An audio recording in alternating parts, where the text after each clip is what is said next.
একটি জঙ্গলে একটি বাঘ বাস করত। সেই বাঘটি খুব বোকা ছিল। একদিন সে তার গুহার সামনে শুয়েছিল। বাঘটি ঘুম থেকে উঠে বলল, অনেকক্ষণ ধরে বিশ্রাম নিচ্ছি, এবার জঙ্গলে যাই, গিয়ে দেখি কোনো শিকার নেই পাই।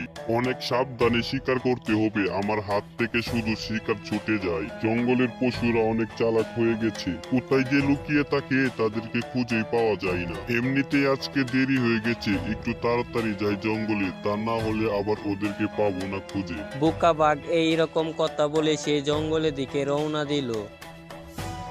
সেই জঙ্গলে বাস করত এক চালাক গরু। গরুটি অনেক চালাক ছিল। গরুটি জঙ্গলের কাউকে ভয় করত না। গরুটি একা একা জঙ্গলের মাঝখানে ঘাস খাচ্ছিল। আর সেই রাস্তা দিয়ে আসছিল বোকা বাঘটি।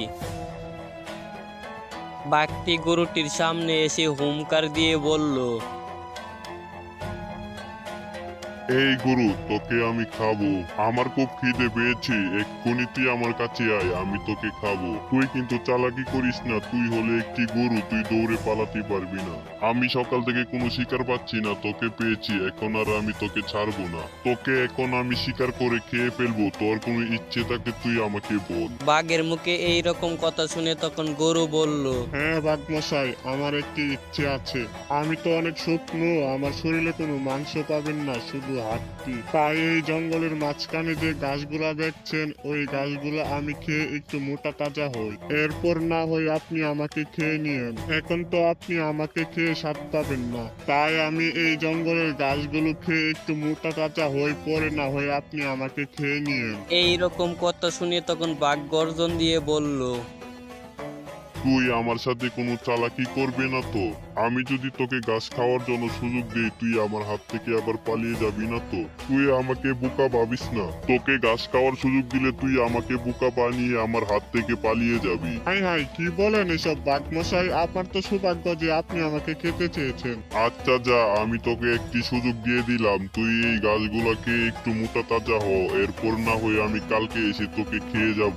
আচ্ছা বাঘমশাই, আপনি কোনো চিন্তা করেন না, আমি আপনার জন্য গাছগুলা খেয়ে মোটা তাজা হয়ে আপনার জন্য রেডি থাকবো।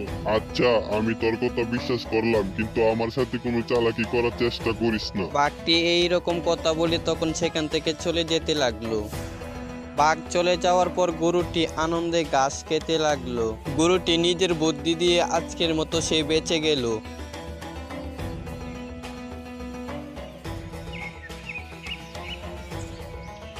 পরের দিন সকাল হলে বাঘটি আবার গরুটির কাছে চলে আসলো। আমি এখন তোকে খাবো, আমি কালকেও তোকে খাবো বলে কিছু খাইনি। আমার অনেক খিদে পেয়েছে, তাই আমি এখন তোকে খেয়ে নিব। তোর কোনো শেষ ইচ্ছে থাকলে আমাকে বলতে পারিস। বাঘের মুখে এই রকম কথা শুনে তখন গরুটি বলল, আমার কোনো শেষ ইচ্ছে নেই, কিন্তু আপনার জন্য আমার শরীরটা অনেক পুড়াচ্ছে। আমার মতো এত একটা শুকনো গরু আপনি কি খেয়ে স্বাদ পাবেন? তাই আপনি যেহেতু কালকেও কিছু খাননি, তাই আজকেও একটু কষ্ট করুন। কালকে না হয় আমাকে আপনি এসে খেয়ে নিবেন, আমি এই গাছগুলো খেয়ে একটু মোটা তাজা হই। আচ্ছা, সমস্যা নাই, তুই যেহেতু কালকেও আমাকে একই কথা বলেছিস, তুই আজকে এই জায়গাতেই আছিস, তুই আজকেও আমাকে একই কথা বলে কালকেও তুই এই জায়গাতেই থাকবি। আচ্ছা সমস্যা নাই, তুই থাক, আমি কালকে এসে তোকে খেয়ে নিব। এইরকম বলে বাঘটি তখন সেখান থেকে চলে গেল। আর গরুটি মনের আনন্দে ঘাস খেতে লাগলো।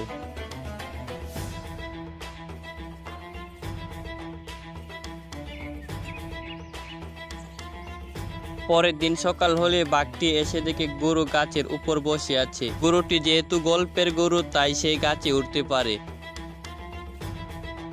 এই গুরু, তুই গাছে কি করিস? তাড়াতাড়ি নিচে নাম, আমার খুব খিদে পেয়েছে, আমি তোকে এখন খাবো। এরপর গরুটি বলল, বোকা বাঘ, এখান থেকে গেলি তুই খাবি আমাকে?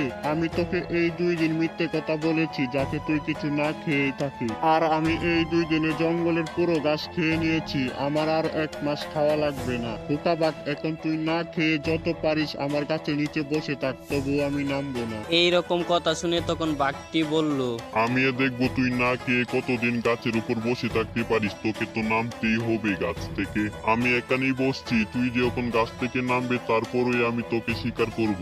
আমি আর তোর মায়া বুলানো কথা শুনবো না। তুই আজকে নামিস গাছ থেকে, আজকে আমি এখানে বসলাম, তোকে দেখে নিব। এইরকম বলে বাঘটি তখন গাছের নিচে বসে পড়লো। গরুটি বলল, তুমি গাছের নিচে যতই বসে থাকো কোনো লাভ হবে না। আমি একেবারে 1 মাসের খাবার খেয়ে গাছে উঠলাম, আর ওইদিকে তুমি আগে থেকে 2 দিন কোনো খাবার খাওনি। কিভাবে থাকবে এতদিন আমার অপেক্ষায় এই গাছের নিচে? বাঘটি সেখানেই বসে থাকলো গরুটির অপেক্ষায়। বাঘটি গরুটির অপেক্ষায় থাকতে থাকতে এভাবে কেটে গেল 2 দিন। 2 দিন পর বাঘটি সেখানে বসে থেকে থেকে খাবার না খেয়ে সে অনেকটা অসুস্থ হয়ে পড়লো। আর গরুটি একসঙ্গে অনেক খাবার খাওয়ার জন্য সে অনেকটা ভালোই ছিল। বাঘটি উঠে দাঁড়িয়ে বলল, বজ্জাত গরু, আমি আজকে চলে যাচ্ছি, তোকে অন্যদিন ফেলে দেখে নিব। তোর আশায় থেকে থেকে আমার জীবনটা শেষ হয়ে গেছে, এখন আমাকে অন্য শিকার খুঁজে নিতে হবে। আমি এখন চলে যাচ্ছি, কিন্তু তুই সাবধানে থাকিস, আমার চোখের সামনে তুই পড়িস না। গরুকে এইরকম কথা বলে তখন বাঘটি সেখান থেকে চলে গেল। বাঘটি চলে যাওয়ার পর গরুটিও গাছ থেকে নেমে তার বাড়ির দিকে যাওয়া শুরু করলো। তো গাইস, আজকের মতো এখানেই বিদায় নিচ্ছি। আর যেহেতু কার্টুনটি মোবাইল এডিট, তাই এতটা প্রফেশনাল হয়নি। আপনাদের কাছে ভালো লাগলে কমেন্ট বক্সে বলে যাবেন। তো আজকের মতো এখানেই বিদায় নিচ্ছি। সবাই ভালো থাকবেন, নিজের খেয়াল রাখবেন। খুদা হাফেজ।